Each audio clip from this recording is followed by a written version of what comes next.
Hey, welcome back to Pastor TK Cards. I wanted to get on just a little bit today and show you a few cards, but also just talk a little bit about why I collect and how I collect. I started collecting baseball cards when I was 8 years old in 1981. I remember 1981 Topps. And most of that collecting was just how most kids did. I bought a few packs here and there, traded with some friends, collecting my favorite players. At some point, I think I started trying to get a complete set, those kind of things. And I collected off and on from 1981 to 1999, really up until I graduated high school in 91. And then once I had a little bit of income after college and in college, there was a local card shop there that I found. I collected pretty strongly, had some friends that collected, started trying to complete sets, had a decent lot of nice vintage cards given to me. I've talked about those on the channel before, that some Mantles and Roses and Eddie Matthews and Juan Marshalls and just good Hall of Famers, great vintage cards from 1962, 64, 65, and 67 were the main years that I had some of those cards. Only about 100 cards, but some pretty nice cards that I was really excited about. I told you I sold all my cards when I was getting ready to go on the mission field in 1999, and didn't really start collecting again until 2005 to 2015 with my kids. They kind of enjoyed it at first, but then kind of lost interest. I put everything up in the closet in 2015, didn't touch it again for a while. But why am I collecting again now? As a kid, I collected because I love baseball. I love the players. I love to play baseball.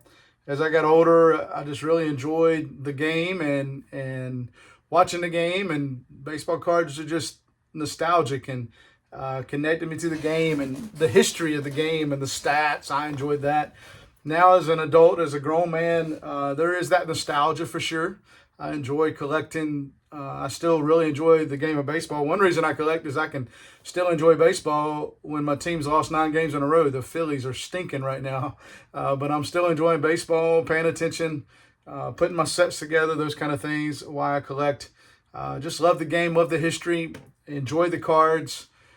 There's a measure of value there, but I don't collect for value. For example, I had so much enjoyment in the last couple of days. I was putting a 1988 Topps set into binders, and I remember watching all those kids play when I was growing up, and all those players play when I was growing up as a kid. I was 15 in 1988, so I was a teenager.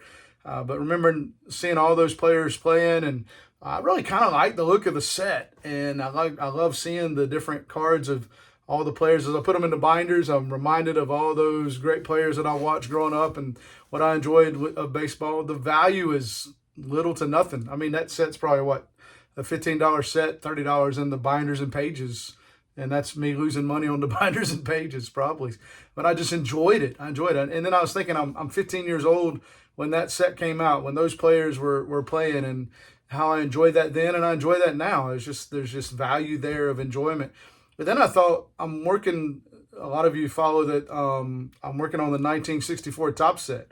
I'm actually 3 cards short. I'm going to give another update on that in a separate video. But I'm 3 cards short. And man, I love that set. It's been a lot of fun. But then I got to thinking, I'm doing the 88 Topps set and 1964 set. And in 88, I was 15. In 1964, my dad was 15 years old.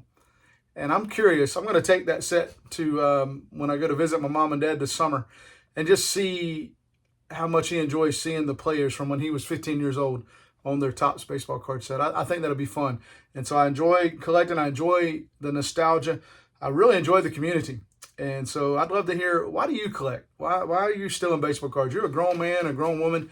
A lot of us in the community are older. Why do you collect baseball cards? And for me, it's not the money. I think there's value. I've definitely increased the value of my collection over the last 10, 11 months. But why do you collect? What's your reason? I love the nostalgia, the community, and just enjoy the game. Enjoy the history of the game. So how am I collecting now? When I was a kid, like I said, packs and building sets.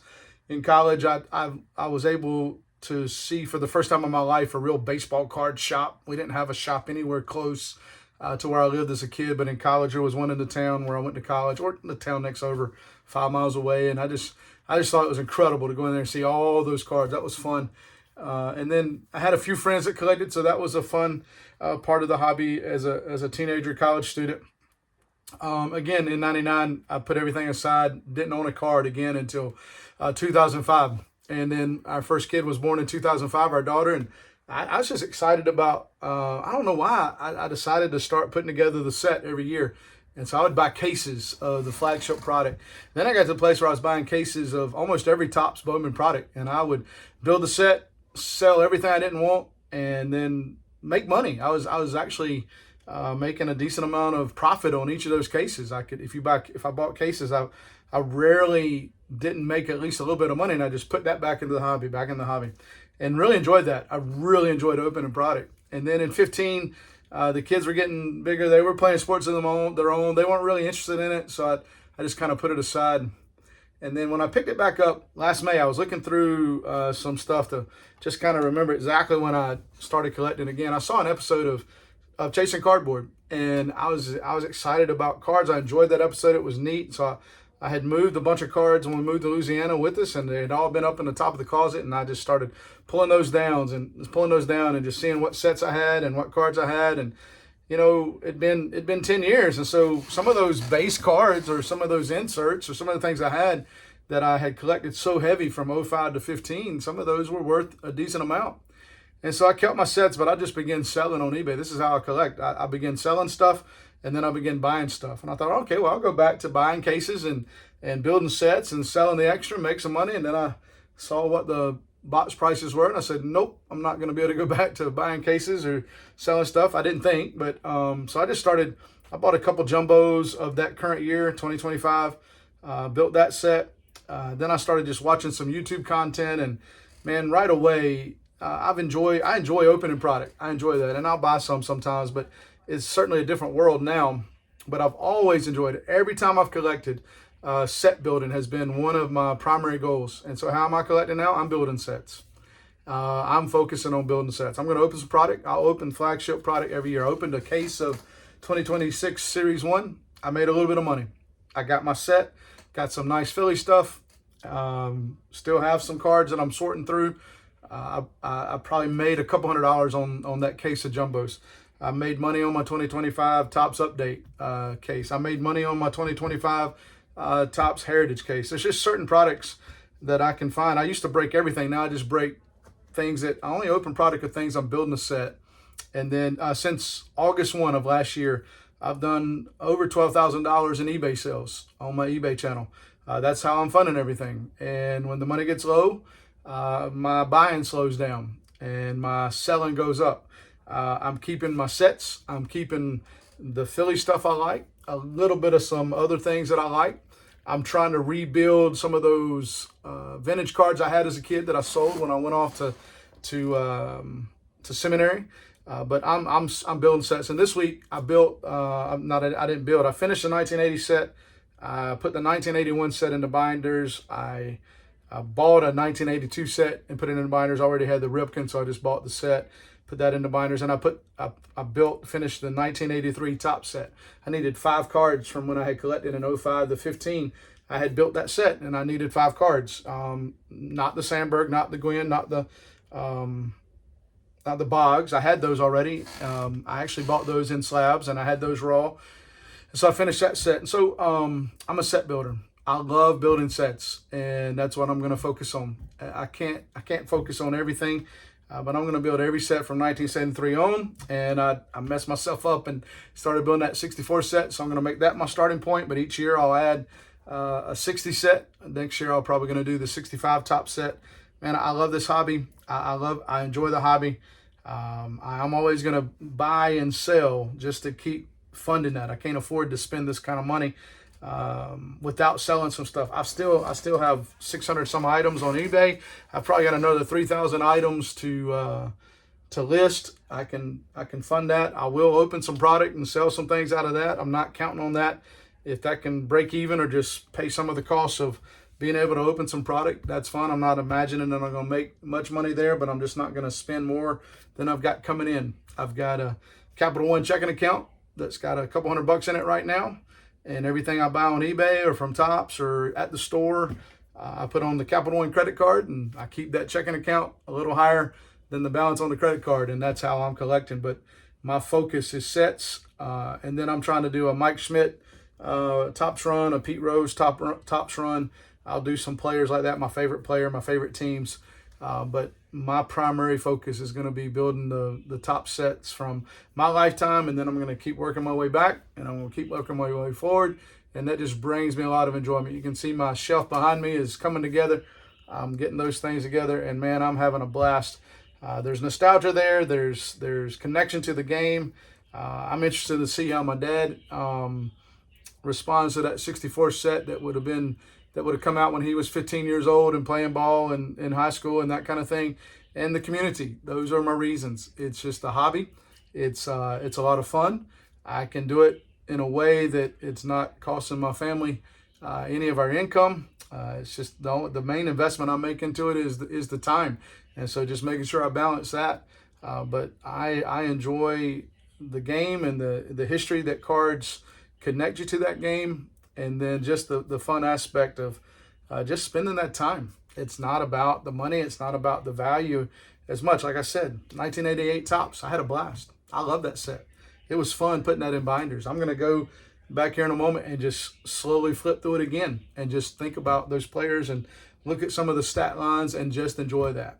So I don't want to do a video without showing you any cards. I'm going to turn the camera around. It's going to be a little longer than my normal videos, and I'll show you some of my favorite cards from the sets that I got into binders this last couple of weeks, 1980, 81, 82, and 83, and just show you some of my favorite cards from those sets. I hope you're having fun collecting. If you're not, why are you doing it? If you're doing it just for the money, I mean, I know some of you guys are in it for a business. That's fine. I think it could be a fun business. I don't have time to make it a business.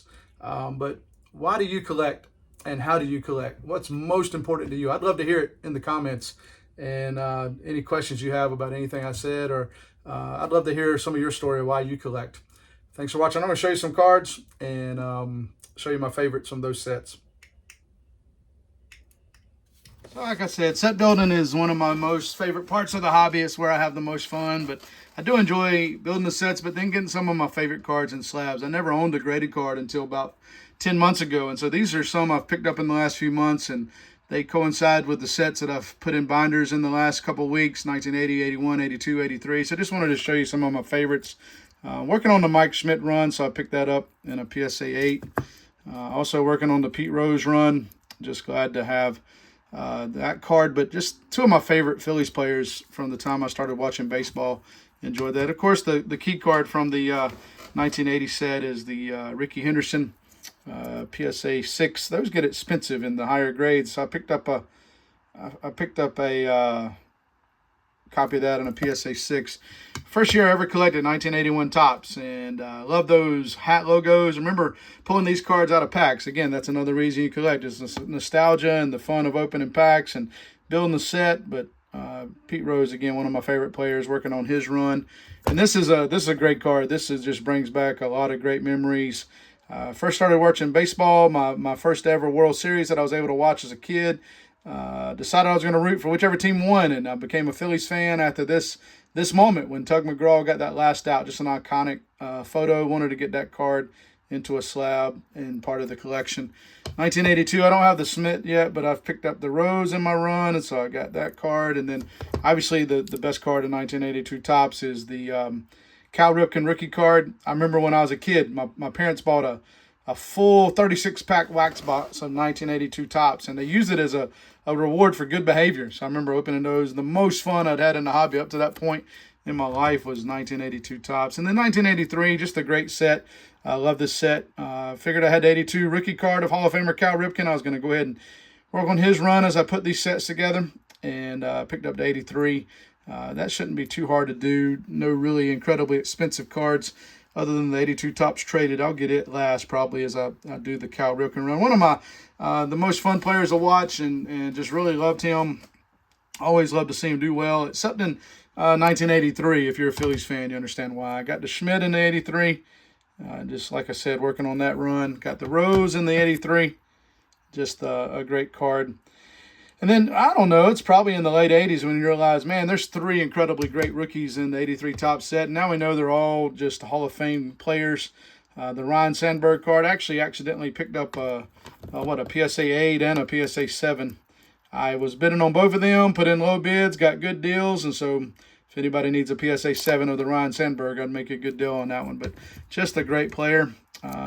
Rest in peace, but just a fun guy to watch. Started off as a Philly, but ended up with the Cubs. We got the Wade Boggs card and picked that up for the collection.